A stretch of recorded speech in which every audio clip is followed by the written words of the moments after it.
There's like a great sadhu in India told me that nothing lasts forever. You know, I am nothing. If you want to last forever, then you have to be nothing. And in my faith, Amma really is the incarnation of the divinity. And I only see the divinity in Amma. And that is a very rare thing. God needs to see our effort in order to really know that we are ready and we're serious about the spiritual path. And so that's the beautiful concept of pilgrimage. That if we take a pilgrimage, God's going to bless us because we're making that effort to go see God. Amma says many times, you take one step towards me, I'll take 1,000 steps towards you. And this is the consciousness of the divine. This is a Souljourns profile of a hardworking, serious-minded spiritual seeker living a life of near equanimity. Meet Darin Somma from Washington, D.C. For the last 5 years, Darin has given up 4 months of every year to follow and work for Indian holy woman Amma Sri Karunamayi as she tours the United States. A longtime spiritual aspirant, Darin teaches yoga in the United States. His seva, his 4 months of hard work, of serving Amma, begins in late winter every year. Welcome to Souljourns. This interview was recorded in Forsyth, Georgia in May 2014. You live in one of the world's most hectic capitals, Washington, D.C. You're on a profound spiritual path. My words, not yours. How do you manage that? How do you manage to pull that off with so many temptations to give way to the distraction that's Washington, D.C.? It's a real sadhana. Yeah, D.C. is like a tapas chamber for sure. There's a lot of power struggles going on there. I heard somebody, coin it really well, that they said New York, everybody's about chasing money. In DC, everybody's about chasing power. But it's not entirely true because you have, of course, the political scene, but then you have a large group of people who are living there because they're passionate about change. Yeah. And they know that this is the place to make it happen. And so there's a really strong spiritual undercurrent. And I think that was why Amma brought me to DC, was to help in that spirit. Darin, you're on a discernible spiritual path. Do you come across people who lust to be part of the change that the world requires, who don't think of themselves as spiritual? Do you ever see people like that? Absolutely, yeah. And that's actually one of the hardest things when I first got to DC, was seeing people whose passion was activism, and yet they didn't have that spiritual equanimity. And so they would get too involved in it and really lose themselves, and end up causing a lot of pain in the process. Yeah. So it was definitely a mission of mine in teaching yoga in DC to help in that spirit, because there are also a lot of people who are seeking that equanimity, fortunately, with God's grace. If you were a Catholic, I'd think of you as a priest, or at least an Anglican priest who's allowed to marry, because I know you're married. And if you, from another tradition, I would describe you as a cleric of a different title, perhaps. You're an Amma guy. You're somebody who gives your heart, soul, and blood to her on tour. How do you describe yourself to others if they ever inquire? Darin, you seem to have something I don't have. What is it that you call yourself? Oh, wow. I try not to call myself anything, because that's a very dangerous thing. There's like a great sadhu in India told me that nothing lasts forever. I am nothing. If you want to last forever, then you have to be nothing. And but I do get a lot of opportunities to explain why I disappear for 4 months out of the year.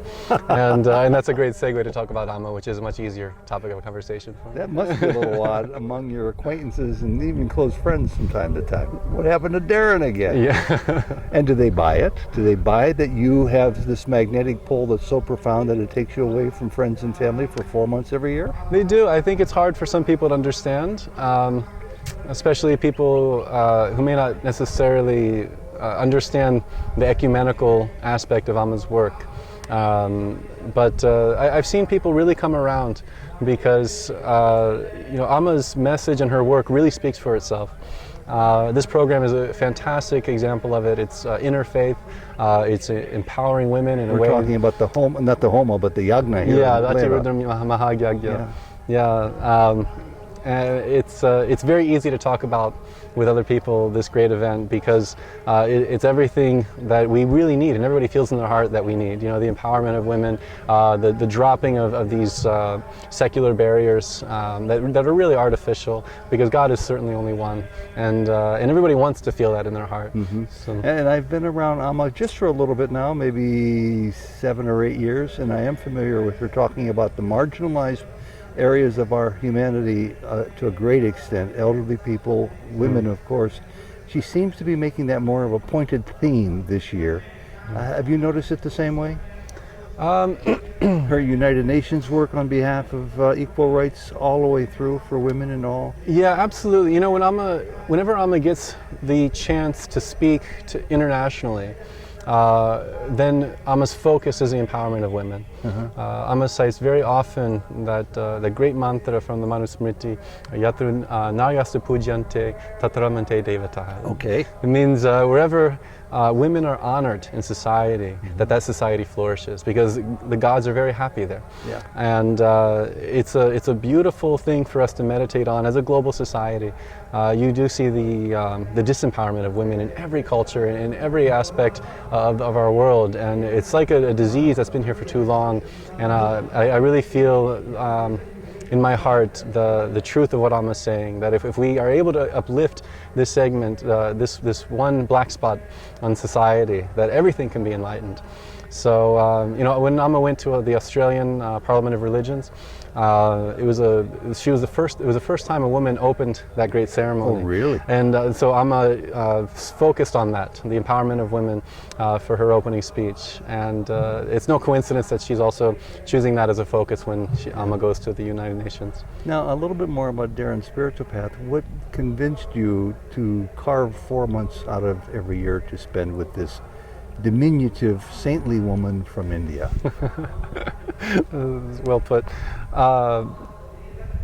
I was a devotee of Amma's for about 8 years before I joined Amma's tour, and I never even thought it was possible to go on tour with Amma. And it just happened to be I was doing Seva one day after Amma's programs, and the tour crew leader at that time asked me if I wanted to be on crew. He said, you know, we need to get you on crew. And I was like, the door opened up, and I was like, wow, that's possible? I would love it. And it was just, when you love Amma, the opportunity to serve her, it's just like nectar.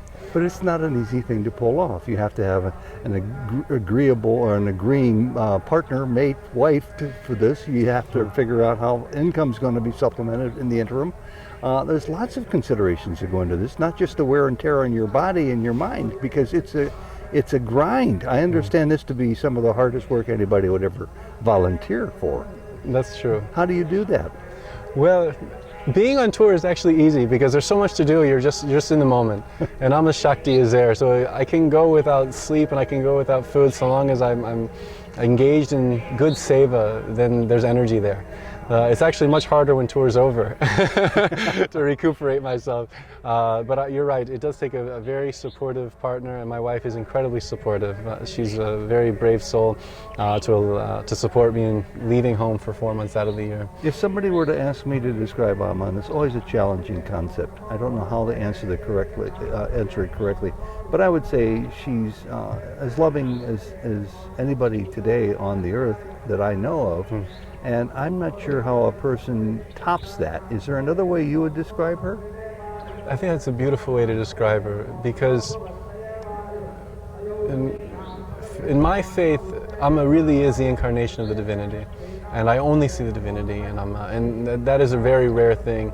But you can't always explain that to everybody, because there's a lot of history and scars people have with religion, and so you don't want to put people off. But to say Amma's the embodiment of love, the most loving person you've ever met, I think that really gets to the heart of it. And where does this path take you now? And I ask this because I think a lot of people looking in from the outside who find an attraction to try to do what you've done, to become more involved in the questions of who am I and what's in my life and why has it looked the way it does. I think they believe that you get to a certain level, such as Darin, and it stops. The work is over. You've arrived. My guess is that's not quite true. So my question again is, where do you go from this point? Oh yeah, I feel like I've only begun. It's once the can is open, then you see how much there is inside. You know. Yeah. So what does that look like? The never-ending process of self-discovery. Because you've discovered a lot, I'm sure. Absolutely. I feel like so long as I think about myself in any way that there's work to be done, because you look at Amma and there's no image of herself. She's just the action of pure love. It's like a river doesn't think about who it is, it just flows. And this is Amma's nature. Certainly a lot has changed since I've dove into service with Amma. And you know, my life is very focused now, for example, on teaching yoga. I'm very blessed that my occupation can merge with my passion in that way. But I think really that's waiting for anybody who is willing to do that process that you described of self-inquiry and say, what is it that I'm really here for? What is this life really about? And when you touch the heart of that, of the beauty of why we're here, then opportunities open. It's almost like God is constantly waiting for us to do that. And as soon as we empty ourselves of these images and thoughts of what we should be doing, that's when God can finally give us what we really should be doing. A question that's important to me, and I'm not quite sure how to tell people this, when I see people who I know to be spiritually alive and active and interested in advancing the equation as to why they exist, and they become aware that Amma Sri Karunamayi is coming to a town near them in 2 months, and they're not quite sure if they should commit to go or not. I'm sure everything's perfectly fine if they decide not to go. What would you be able to say to them, to suggest to them that might occur if they do go to be in her physical presence? Well, Amma doesn't need you to be in her physical presence. Amma said this many times, that even when Amma was in meditation in the forest for those more than a decade, that Amma was seeing all of us and blessing all of us from the distance. So she doesn't have to come here in the body to do the work that she's been doing. But like a mother who sees her children in pain, she can't stay up on the top level, as Amma says. If the child is suffering on the bottom floor, that mother rushes down to help the child. And so mother's coming here out of that motherly affection to give us that opportunity. And so if you just know about Amma, you know, you can just look at Amma's picture and immediately anything you need can be transferred from that connection in the heart. Even without a picture, just thinking about Amma, immediately Amma knows you're thinking about him. But there's something that God needs to see our effort in order to really know that we are ready and we're serious about the spiritual path. And so that's the beautiful concept of pilgrimage. That if we take a pilgrimage, God's going to bless us because we're making that effort to go see God. Amma says many times, you take one step towards me, I'll take 1,000 steps towards you. And this is the consciousness of the divine. So our little effort to come and see Amma is nothing compared to the massive blessing that we're going to get from the result of that. You've been with her for many years. I know the music's getting louder. This will be the last question. This is Amma's 20th year touring the United States. Do you expect, do you plan, do you hope that you might spend some more time with her before you start to have more gray hair than you have now? Yeah, well, I'm so blessed that I've been able, this is my 5th year on tour, and I feel so blessed that Amma's allowed me this great opportunity to do service, and I definitely hope to serve Amma for the rest of my life in some capacity. If it's not on Amma's tour, then in doing something else, but it really is so satisfying because everything Amma stands for is everything that I've been searching for in my life, and everything that I felt is what the world needs. And so it's such a relief that I don't have to carry that burden on my shoulders. Amma's carrying it, and I can just serve Amma. It's very simple. I feel this urge that I've never felt before to ask if it's all right for you to give me permission, and please say no if it's not right. For some reason, I feel that there are going to be people who relate to what you're saying and would like to ask, maybe take it a step further. If I ask you if it would be all right for anybody seeing this to communicate with you through me, they could send an email to me, I could pass along to you. Would that be okay with you? Absolutely. And part of my mission in sharing Amma's yoga teachings, this was a mission Amma gave to me near the beginning of my service on Amma's tour, is to help in any way I can. So you can even, I can tell you my email right now. Oh, good. It's Yogeshwar. So you can't blame me then. Yeah. Okay. What is it? My email is yogeshwar@karunamayiyoga.com. You're going to have to spell that a couple of times. YOGESHWAR, Yogeshwar, @karunamayiyoga.com. KARUNAMAYI.com. And I'll put a little super underneath your name in this part of the interview.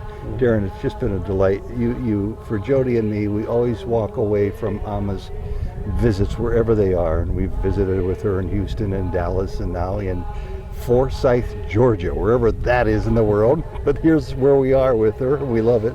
We walk away lighter, and that's maybe the same phrase I would use for meeting her workers, because you're all very much in tune with her, which is a privilege for us. Thank you so much. Oh, thank you. Jai Karunamayi.